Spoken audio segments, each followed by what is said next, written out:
Hello students, आज हम बात करने वाले हैं फेडरलिज्म के बारे में, जिसको हम हिंदी में कहते हैं संघवाद। तो स्टार्टअप करते हैं हम इसकी डेफिनेशन से। तो फेडरलिज्म होता क्या है वो हम सबसे पहले समझेंगे। अब फेडरलिज्म को समझने से पहले हम अपने थोड़े पास्ट में जाएंगे, थोड़े एशियन टाइम में जाएंगे। तो पहले क्या होता था कि मोनार्की सिस्टम चलता था, राजा रानी वाला सिस्टम चलता था। जो राजा होता था उसके अंडर में एक या एक से ज़्यादा स्टेट आया करते थे, जहाँ पे उसका प्रॉपर तरीके से राज चलता था। वैसे ही बहुत सारे इंडिया के अंदर स्टेट्स होते हैं जिनमें अलग अलग राजा होते थे। सबके लॉज अलग होते थे, रूल एंड रेगुलेशन होते थे। लोग एक ही होते थे, होते सारे इंसान थे, पर जो उन पे पावर करता था, जो उनका राजा हुआ करता था, उन सब के अपने नियम और कानून अलग हुआ करते थे। कोई अच्छा राजा होता था, कोई बुरा राजा होता था। कहीं जो अलग अलग स्टेट्स के जो लोग होते थे वो खुश होते थे, राज्यों के लोग जो खुश होते थे, कईयों के काफ़ी दुखी होते थे। तो वहाँ पे कोई भी कॉमन राज नहीं चलता था। धीरे धीरे हम सारे ये राजा रानी वाला सिस्टम ख़त्म हुआ और हम सब बढ़े कॉन्स्टिट्यूशन की तरफ। तो जैसे जैसे हम कॉन्स्टिट्यूशन की तरफ बढ़े तो वहाँ पे एक वर्ड निकल के आया फेडरलिज्म का। ठीक है, ये फेडरलिज्म वर्ड जो है वो हमारे कॉन्स्टिट्यूशन में पूरी तरीके से अंकित नहीं किया गया है, पर कुछ पावर्स दी गई हैं। तो आज जो हम जैसे मोस्टली जिन देशों में कॉन्स्टिट्यूशन है वहाँ पे हम मोस्टली कंट्रीज़ में देखेंगे वहाँ पे एक फेडरलिज्म गवर्नमेंट होती है। अब क्या था कि जो पूरी एक इंडिया थी, ठीक है, इंडिया को पूरा कंप्लीट किया गया, सब स्टेट्स को जोड़ा गया। तो ये देखकर बाद में पता लगा कि इन सब स्टेट्स पर एक साथ नज़र रखना या फिर इनके लोगों के वेलफेयर के लिए काम करना बहुत ज़्यादा टफ हो जाएगा। तो एक इंडिया को स्टेट्स में बांटा गया, पूरी इंडिया को छोटे छोटे स्टेट्स में बांटा गया। ठीक है, जहाँ पे क्या होगा कि हर एक स्टेट गवर्नमेंट अपने लोगों के लिए, अपने लोगों के वेलफेयर के लिए काम करेगी अच्छे से। और इन सब स्टेट्स को कंट्रोल किया जाएगा एक सुप्रीम पावर के थ्रू, जो होगी सेंट्रल गवर्नमेंट। सेंट्रल गवर्नमेंट हर स्टेट के काम पे नज़र रखेगी और स्टेट गवर्नमेंट का काम होता है कि अपने राज्य के अंदर में रह के काम करना। तो बेसिकली फेडरलिज्म का मतलब ये होता है कि पावर का डिस्ट्रीब्यूशन। जो हमारा कॉन्स्टिट्यूशन बनाया गया था वो लोगों के वेलफेयर के लिए बनाया गया था। अब इस वेलफेयर को हर इंसान तक पहुंचाना जिम्मेदारी थी कॉन्स्टिट्यूशन की। तो अगर कोई एक पावर बनाई जाती तो उसको कोई फ़ायदा नहीं होता। जैसे एक पावर बना देते तो ये हो सकता था, पॉसिबिलिटी थी कि हर इंसान खुश नहीं होता, हर इंसान तक हर एक फैसिलिटी नहीं पहुंच पाती।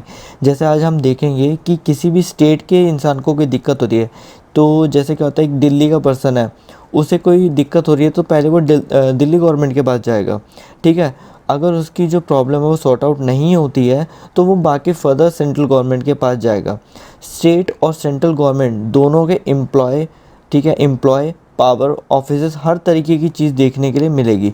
तो बेसिकली फेडरलिज्म गवर्नमेंट का मतलब ये है कि पावर का डिस्ट्रीब्यूशन कर दिया जाए ताकि कॉन्स्टिट्यूशन को अच्छे से लोगों को समझाया और उनकी पावर को एनरोल करवाया जा सके। और इसमें एक सब डिवीज़न हो पावर का, कोई भी अपनी पावर का मिसयूज़ ना कर पाए। अब यहाँ पे पावर के मिसयूज़ से मेरा ये मतलब था कि पहले जब राजा रानी वाला सिस्टम होता था, इसमें क्या होता कि राजा का ही सब कुछ चलता था। राजा को खुश रखोगे तुम्हारे साथ अच्छा होगा, अगर राजा गुस्सा होगा तो तुम्हारे साथ बुरा होगा। राजा ने अगर एक डिसीज़न सुना दिया, ठीक है, कहीं का किंग या क्वीन है तो उसने अपना एक डिसीज़न सुना दिया तो उसी को भी सुप्रीम मानकर उसे एनरोल कर दिया जाएगा, चाहे वो गलत ही क्यों ना हो। उसके ऊपर कुछ नहीं होता था। पर जब कॉन्स्टिट्यूशन आया, एक फेडरलिज्म गवर्नमेंट आई, तो वहाँ पे हर किसी की पावर्स को, ठीक है, हर किसी की पावर को लिमिटेड कर दिया गया। फॉर एग्ज़ाम्पल कि आप कहीं रोड पे जा रहे हैं, ठीक है, किसी कांस्टेबल ने आपको रोक लिया, ठीक है, आपकी कोई गलती नहीं थी, आपकी कोई पर्सनल दुश्मनी हो या फिर आपने उस टाइम उसको कुछ कह दिया हो या XYZ कोई भी सिचुएशन हो और उसने आपको इनलीगल तरीके से उठा के जेल में डाल दिया। ठीक है, उसके पास पावर थी जेल में डालने की, उसने आपको डाल दिया। ठीक है, कोई भी केस, उल्टा सीधा केस बना के डाल दिया आपको, तो क्या आपकी लाइफ ख़त्म होगी, वहीं स्पॉइल होगी, आप ज़िंदगी भर जेल में सड़ोगे? ऐसा नहीं है। ठीक है, उस कांस्टेबल के ऊपर भी कई सारे पुलिस ऑफिसर्स होंगे, आप उनको कंप्लेंट कर सकते हो। क्या पता वो पुलिस ऑफिसर भी उस कांस्टेबल के साथ मिल जाए, तब भी आपका ना चला, तो उस केस में क्या होता है, आप ACP DCP को बोल सकते हो। ठीक है, कहीं ना कहीं क्या होता है कि ACP DCP को बोला जाता है तो मैक्सिमम वो आपके सपोर्ट में या फिर पे एक निष्पक्ष जांच करवा सकते हैं। पर समझ लो कि आपकी किस्मत और ही ज़्यादा ख़राब हो, एसीबी डीसीबी आपके कुछ भी नहीं बोल रहे, तो डायरेक्ट आप सीएम को बोल सकते हो।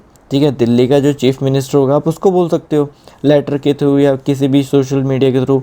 आजकल वैसे सोशल मीडिया बहुत ज़्यादा ट्रेंडिंग में है, कुछ भी कहना हो तो मतलब फट से मतलब ट्वीट कर दो, टैग कर दो, हैशटैग कर दो, और सबसे मतलब जितने बड़े बड़े ऑफिसर होते हैं सबको पता लग जाता है, काफ़ी ईजी हो चुका है। ठीक है, अब क्या होता है कि अगर देखो स्टेट गवर्नमेंट ये आपकी नहीं सुन रही, तो अब सेंट्रल गवर्नमेंट को कर दो। मतलब यहाँ पे ना एक लेवल बना दिया गया है कि मतलब सब कोई भी इंसान है उसको सारी पावर नहीं दी गई है, सब में डिस्ट्रीब्यूट कर दी गई है। अगर एक बंदा करप्ट होगा ना, तो डजन मीन कि सारे करप्ट होंगे, कोई एक तो मिलेगा, कोई एक तो बढ़िया बंदा होगा जो आपको सेव करेगा। तो फेडरलिज्म गवर्नमेंट का एक मतलब ये भी है कि पावर्स का मिसयूज़ ना हो पाए, जैसे पहले होता आया है, पावर का मिसयूज़ ना हो पाए और आपको बेस्ट टू बेस्ट फैसिलिटी दी जाए, और कॉन्स्टिट्यूशन के अंदर जितनी भी पावर है वो सारी आपको प्रोवाइड करवाई जाए। फेडरलिज्म गवर्नमेंट को बनाने का मतलब और कारण यही था। अब यहाँ पे हमारे पास एक और क्वेश्चन निकल के आता है कि क्या इंडिया एक फेडरल कंट्री है? तो इसका आंसर है यस। इंडिया की जो गवर्नमेंट है वो फेडरल तरीके से काम करती है, जहाँ पे पावर का डिस्ट्रीब्यूशन है 3 लेवल पे। पहला है सेंट्रल, सेकंड है स्टेट, थर्ड है लोकल। ठीक है, अब क्या होता है, सेंट्रल तो पूरी इंडिया पे काम करती है, स्टेट गवर्नमेंट जो होती है सिर्फ अपने राज्य पे काम करती है। अब लोकल गवर्नमेंट को यहाँ पे थोड़ा सा मतलब समझाता हूँ कि जैसे हमारे छोटे गांव और कस्बे होते हैं, वहाँ पे हम मतलब पंचायत समिति बनाते हैं, पंचायत बनाते हैं, ग्राम पंचायत बनाते हैं। तो ये जो पंचायत राज सिस्टम होता है ये हमारा लोकल गवर्नमेंट के अंदर आता है, जो कि एक स्टेट गवर्नमेंट और थोड़ा सा सेंट्रल गवर्नमेंट के द्वारा कंट्रोल किया जाता है। अब जितने भी हमारे स्टेट, सेंट्रल और लोकल जो गवर्नमेंट हो गए, इनमें क्या होता है कि स्टेट के कई स्टेट्स के पास अपने खुद का एडमिन पार्ट होता है, जुडिशियल सिस्टम होता है, टैक्सेशन पार्ट भी होता है, और इन सबको कंट्रोल करने के लिए एक सेंट्रल में भी हमारे ये सारी चीज़ें होती हैं। अब क्या होता है कि स्टेट और सेंट्रल के बीच में कई बार लड़ाई रहती है। ठीक है, अब ये लड़ाई थोड़ा मैं समझाता हूँ कि जिस स्टेट में सबसे ज़्यादा जिसकी सरकार होगी उसी की सेंट्रल की सरकार बनेगी। अब देखो जैसे हमारे मतलब 28 राज्य हैं, ठीक है, सपोज़ करो 28 राज्यों में से, ठीक है, 20 की हमारी एक मेजॉरिटी के साथ एक पार्टी है, XYZ जो भी पार्टी है वो बन गई, और बाकी 8 जो है वो अदर पार्टी की सीटें बन गई, मतलब स्टेट पे बन गई। तो क्या होगा, जो 20 होंगे ना वो 8 पे भारी पड़ेंगे। ठीक है, उन 8 को अपना काम करवाने के लिए सेंट्रल के हाथ पैर जोड़ने पड़ेंगे बार बार। ठीक है, अगर कॉन्स्टिट्यूशन तरीके से देखा जाए तो ऐसा होना नहीं चाहिए, पर हम रियल लाइफ की बात करें तो ऐसा होता है, बहुत होता है। और दिल्ली में तो आजकल आप रेगुलर देख ही रहोगे कि कोविड के टाइम में हो क्या रहा है। आप समझदार, आप भी समझते हैं इस चीज़ को। ठीक है, तो इनके बीच में जो पावर का डिस्ट्रीब्यूशन है, अगर हम एक लीगल तरीके से देखा जाए तो इनके बीच में पावर का डिस्ट्रीब्यूशन प्रॉपर तरीके से किया गया है, फिर भी इनके बीच में काफ़ी लड़ाइयाँ और काफ़ी वाद विवाद रहते हैं। अब हम बात करते हैं डिस्ट्रीब्यूशन लिस्ट की। अब क्या होता है कि जो हमारे सेंट्रल होती है, स्टेट गवर्नमेंट होती है, इनके बीच में पावर का जो डिस्ट्रीब्यूशन किया जाता है तो इनमें कुछ सब्जेक्ट बांट दिए जाते हैं। जैसे फर्स्ट होती है हमारी यूनियन लिस्ट, इसके अंदर हमारे 97 ऐसे सब्जेक्ट्स आते हैं जिन पे सिर्फ यूनियन गवर्नमेंट ही, मतलब हमारी जो सेंट्रल गवर्नमेंट है, सिर्फ वही सरकार बना सकती है। ठीक है, इसे हम हिंदी में संघ सूची भी कहते हैं, जिसमें हमारा क्या होता है कि पूरी कंट्री को लेकर, फॉरेन अफेयर्स को लेकर, बैंकिंग को, कम्युनिकेशंस को लेकर, करेंसी को लेकर, या फिर और भी कोई टैक्सेशंस हो गई जो टैक्सेशन इम्पोज की जाती है, इनसे रिलेटेड सेंट्रल गवर्नमेंट 97 सब्जेक्ट्स पे पूरे कानून बना सकती है। उनके पास ये लीगली मतलब पावर होती है। सेकंड आता है हमारा स्टेट लिस्ट, जिसको हिंदी में कहते हैं राज्य सूची। अब इसके अंदर क्या आता है, हमारे 66 सब्जेक्ट आते हैं, जिसमें हमारा ट्रेड हो गया, ठीक है, ई कॉमर्स हो गया, एग्रीकल्चर हो गया, ठीक है, ये सारी चीज़ें आती हैं। तो इनका जो लड़ाई का सबसे पहला वाद विवाद यही होता है कि सेंट्रल को 97 टॉपिक्स और स्टेट को 66 टॉपिक्स क्यों दिए गए हैं। ये मतलब पार्शियलिटी, ये मतलब भेदभाव क्यों। मतलब ये ठीक भी है कि सेंट्रल के पास ज़्यादा पावर होनी चाहिए, उनके पास ज़्यादा मुद्दे होते हैं और स्टेट गवर्नमेंट के पास कम होते हैं, तो ये इतना बड़ा इशू नहीं है, पर पावर्स को लेकर इनके बीच में हमेशा लड़ाई रहती है। ठीक है, थर्ड आती है हमारी कॉन्करेंट लिस्ट, जिसको हम कहते हैं हिंदी में साम्यवस्थ सूची। इसके अंदर आते हैं 47 सब्जेक्ट्स, 47 टॉपिक। अब ये वो टॉपिक्स होते हैं जिन पे सेंट्रल और स्टेट दोनों मिल के कानून बनाती है। ठीक है, सेंट्रल और स्टेट दोनों के पास इक्वल राइट होते हैं। इसमें हमारा एजुकेशन आ गया, फॉरेस्ट को लेकर आ गया, मैरिजेस को लेकर आ गया, और भी बहुत सारे इसमें हमारे टॉपिक होते हैं जिनमें स्टेट और सेंट्रल गवर्नमेंट दोनों मिल के कानून बनाती है। ठीक है, और जब भी स्टेट और सेंट्रल गवर्नमेंट मिल के कोई कानून बनाती है वो 5 साल से पहले तो कभी मतलब क्लियर होता ही नहीं है। मतलब उसमें इतनी ज़्यादा बाउंडेशन आ जाती है, लोग मतलब संसद में लड़ भिड़ मचते हैं पर कोई भी लॉ पास नहीं हो पाता ईजिली तरीके से। ठीक है, सेंट्रल और स्टेट की मैक्सिमम टॉपिक्स पे हमेशा लड़ाई ही रहती है। अगर एक जैसी सरकार होती है तो कभी कोई लड़ाई नहीं होती।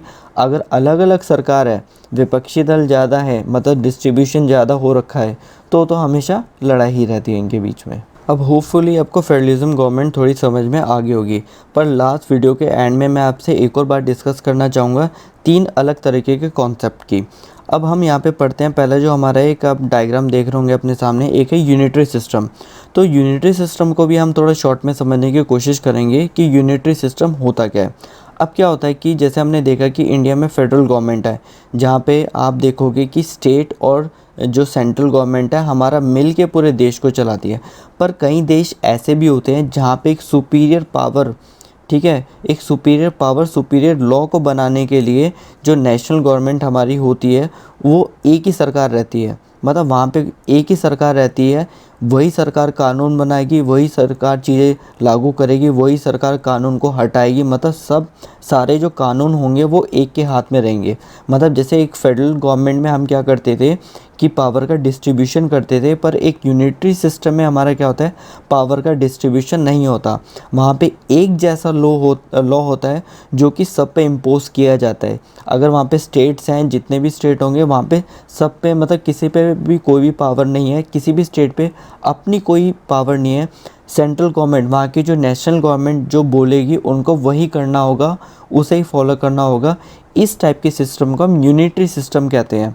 ठीक है, और सेकंड जो है हमारा वो है एक फेडरल सिस्टम है, जहाँ पे पीपल्स, जो हम जैसे नॉर्मल लोग होते हैं, वो अपना सेंट्रल स्टेट गवर्नमेंट चुनते हैं, पावर का डिस्ट्रीब्यूशन होता है और लोगों के द्वारा ही, लोगों की इच्छा अनुसार देश को चलाया जाता है। अगर हम बात करें एक यूनिटरी सिस्टम और एक फेडरल सिस्टम की, तो फेडरल सिस्टम ज़्यादा अच्छा है as compare to unitary system. Unitary system में एक ही सुपीरियर पावर होती है, ठीक है, जो कि सब पे उसके द्वारा बनाए गए जितने भी लॉज होते हैं वो सब पे इम्पोज कर दिए जाते हैं। और जो हमारा फेडरल सिस्टम होता है उसमें पावर का डिस्ट्रीब्यूशन होता है, और डिस्ट्रीब्यूशन ऑफ पावर के जो बेनिफिट्स होते हैं वो मैं आपको ऑलरेडी बता चुका हूँ। अब इसमें हमारा थर्ड होता है कॉन्फेडरेशन। ठीक है, कॉन्फेडरेशन हमारा क्या होता है कि एक ऐसी गवर्नमेंट जो कि स्टेट से बनी होती है। जैसे फॉर एग्ज़ाम्पल कि कई छोटे छोटे ऐसे स्टेट्स होते हैं जो खुद में डेवलप्ड होते हैं, उनका खुद का कानून होता है, मतलब सारी व्यवस्था उनकी खुद की पहले बनी होती है, पर वो छोटे होते हैं जिस कारण वो अपना पूरी तरीके से डेवलप नहीं कर पाते। और उनके ही जैसे और भी कई सारे स्टेट्स होते हैं जो साइज़ में छोटे होते हैं, जोग्राफिकल एरिया में छोटे होते हैं, पर वो पूरा डेवलप नहीं कर पाते। तो ऐसे छोटे छोटे स्टेट्स मिलकर एक नेशनल गवर्नमेंट बनाते हैं। ठीक है, नेशनल गवर्नमेंट बनाते हैं तो उसको हम कहते हैं। ठीक है, अब इसमें ध्यान देने वाली बात ये है कि जो स्टेट गवर्नमेंट मिल के एक नेशनल गवर्नमेंट बना रही है, वो जो स्टेट गवर्नमेंट है वो ऑलरेडी डेवलप्ड है, उसके अपने लॉज हैं, ठीक है, कानून व्यवस्था सब कुछ उनका खुद का है। ठीक है, उनको नेशनल गवर्नमेंट से कुछ नहीं मिला, बस उन्होंने नेशनल गवर्नमेंट अपने इस एजेंडा से बनाई है कि जितने भी स्टेट गवर्नमेंट है, ठीक है, जो हमारा या तो वो एक यूनिटरी सिस्टम फॉलो कर रही हो या तो मतलब कोई और सिस्टम फॉलो कर रही हो, या डेवलपमेंट के कारण वो सब स्टेट्स आपस में मिलना चाहते हैं। ठीक है, तो उसे हम कॉन्फेडरेशन कहते हैं। अब क्या होता है कि जैसे यूएसए है, ठीक है, यूएसए में हमारा क्या होता है कि कई सारे छोटे स्टेट्स मिलकर यूएसए बने हैं। ठीक है, जैसे हम नाटो वगैरह पढ़े, नाटो के बारे में पढ़े, तो वो भी इसी टाइप का एक पॉलिटिकल सिस्टम है। ठीक है, तो ये हमने 3 सिस्टम समझे हैं। अब इन तीनों सिस्टम में से आपका अगर किसी भी सिस्टम को रिलेटेड कोई भी डाउट है तो आप प्लीज़ मुझे कमेंट करके पूछिए, मैं आपका आंसर ज़रूर दूंगा, नहीं तो मुझे मेल करके भी आप पूछ सकते हैं। आज के लिए इतना ही, थैंक यू।